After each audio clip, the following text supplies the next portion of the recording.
perubahan sosial politik yang terjadi di negara-negara berkembang. Pembangunan politik identik dengan modernisasi karena akan berbicara mengenai perubahan secara menyeluruh yang membawa konsekuensi terhadap aspek-aspek seperti pertumbuhan ekonomi, urbanisasi, pendidikan, dan lain-lain sebagainya. Samuel P. Huntington berpendapat bahwa pembangunan politik memiliki konotasi secara geografis, derivatif, teleologis, dan fungsional.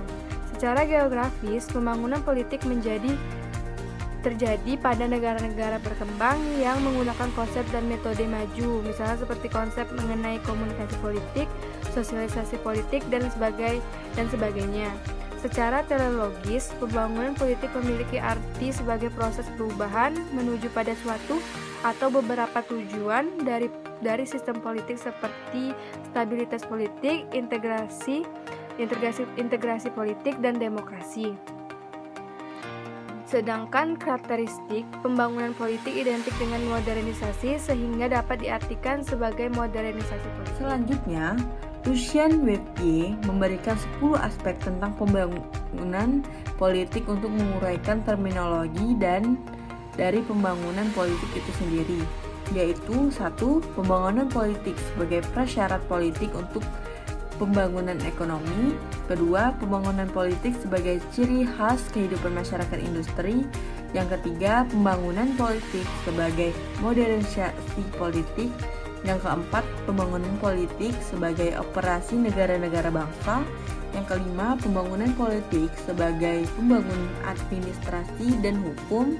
Yang keenam, pembangunan politik sebagai mobilisasi partisipasi massa. Yang ketujuh, pembangunan politik sebagai pembinaan demokrasi. Yang kedelapan, pembangunan politik sebagai stabilitas dan perubahan teratur. Yang kesembilan, pembangunan politik sebagai mobilisasi kekuasaan. Yang kesepuluh, pembangunan politik sebagai satu segi proses perubahan sosial. Yang kedua, kita akan membahas mengenai komunikasi politik. Kali ini kita akan membahas mengenai komunikasi politik. Sebelum lanjut ke penjelasan berikutnya, perlu kita ketahui bahwa apa itu komunikasi politik. Komunikasi politik sendiri memiliki dua unsur kata yang sebenarnya sangat berlainan namun dapat dipadukan. Terdapat kata komunikasi.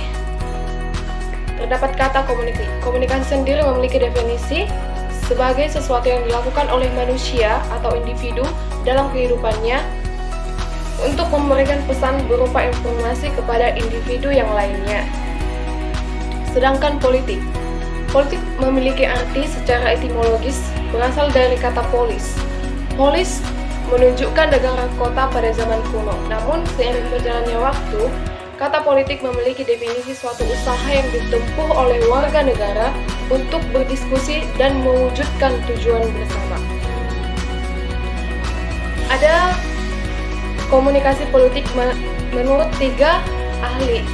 Di antaranya yang pertama yaitu Maswadi Rao.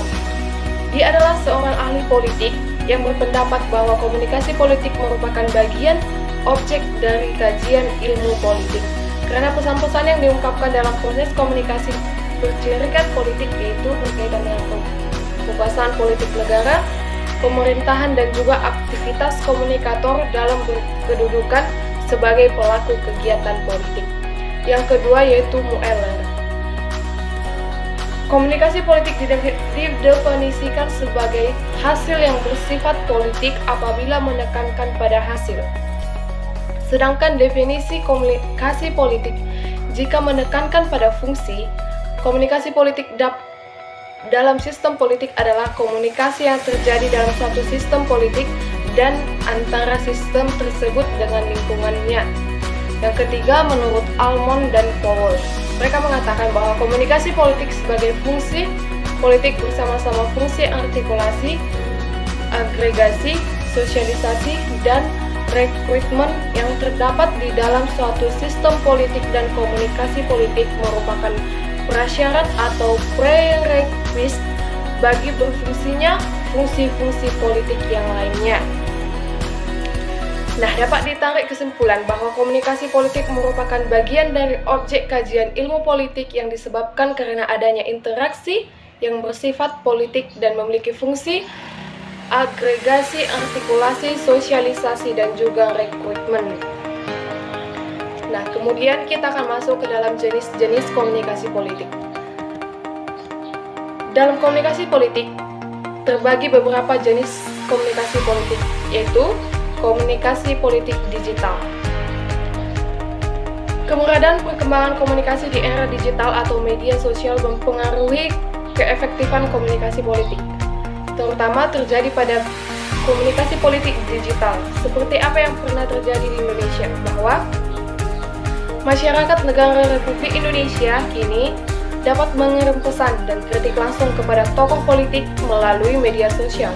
Hal ini akan menimbulkan sensasi tersendiri bagi masyarakat. Bahkan, perkembangan komunikasi politik digital juga dikuatkan oleh keputusan Presiden Joko Widodo yang secara resmi telah meluncurkan akun media sosial terbarunya melalui YouTube. Dengan akun ini, Bapak Presiden dapat berkomunikasi dan menyampaikan pesan kepada masyarakat Indonesia melalui video yang diunggah di YouTube-nya. Setelah sebelumnya, Presiden Jokowi juga sudah melakukan komunikasi ke masyarakat melalui akun resminya, yaitu Facebook, Twitter, yang menggunakan akun berbasis microblog agar tidak sembarang orang membobol akun beliau. Nah, yang kedua kita akan masuk komunikasi politik pers. Tak hanya pejabat yang dapat mengungkapkan atau menggunakan komunikasi politik, pers pun ikut menggunakan komunikasi politik sebagai ajang informasi agar sesuai ke masyarakat secara bersamaan. Hal ini terjadi khususnya pada pers di Indonesia. Keberadaan sejarah pers di Indonesia yang berhubungan dengan adanya pergerakan nasional untuk memperjuangkan kemerdekaan nasional dan kehidupan rakyat. Namun seiring berjalannya waktu, posisi dan peranan pers di Indonesia telah mengalami pergeseran yang mengikuti perkembangan sejarah negara dan sistem politik di negara. Tapi hal ini masih dikuatkan dengan karakter pers di Indonesia yang konstan, yaitu berkomitmen di sosial politik. Yang ketiga yaitu kita akan masuk ke fungsi komunikasi politik. Ada beberapa fungsi komunikasi politik yang akan saya jelaskan, yaitu yang pertama, komunikasi politik memiliki peranan yang sangat penting dan kepekaan hingga menangkap dengan jelas keberadaan sesuatu yang ditimbangkan dalam dunia politik, seperti kejadian politik yang dapat ditangkap langsung oleh komunikasi politik. Yang kedua yaitu komunikasi politik ini nantinya akan diperlukan dalam komunikasi internasional, hubungan internasional maupun dalam lingkup internasional komunikasi politik. Yang ketiga, komunikasi politik juga memiliki mata rantai disiplin ilmu. Disiplin ilmu tersebut yang kemudian akan menjelaskan bahwa komunikasi politik juga berhubungan dengan media sosial, budaya, agama, dan yang lainnya, dan memberikan peluang untuk para praktisi untuk mempelajarinya. Komunikasi secara sederhana, komunikasi dapat kita definisikan sebagai suatu proses penyampaian pesan oleh komunikator kepada komunikan untuk mendapatkan feedback atau respon. Lalu menurut Seiler, ada 4 dasar berkomunikasi. Yang pertama, komunikasi sebagai suatu proses, artinya bersifat dinamis dan komunikasi juga menyesuaikan dengan kenyataan. Kedua, komunikasi ialah sistem, yang berarti komunikasi terdiri dari beberapa komponen yang saling berkaitan. Yang ketiga, komunikasi bersifat interaksi dan juga transaksi, yaitu adanya proses saling bertukar pikiran. Yang keempat, komunikasi juga terjadi baik disengaja maupun tidak disengaja. Adapun komponen-komponen dari komunikasi yaitu komunikator menyampaikan pesan kepada komunikan atau halayak dengan menggunakan media massa. 2. Media sarana atau yang mendukung pesan, yaitu sebagai sarana yang digunakan komunikator untuk menyampaikan pesan. 3. Halayak. Halayak adalah pihak penerima pesan. Pemaknaan halayak sendiri mampu menimbulkan feedback dan pengaruh dalam proses komunikasi. 4. Adanya umpan balik.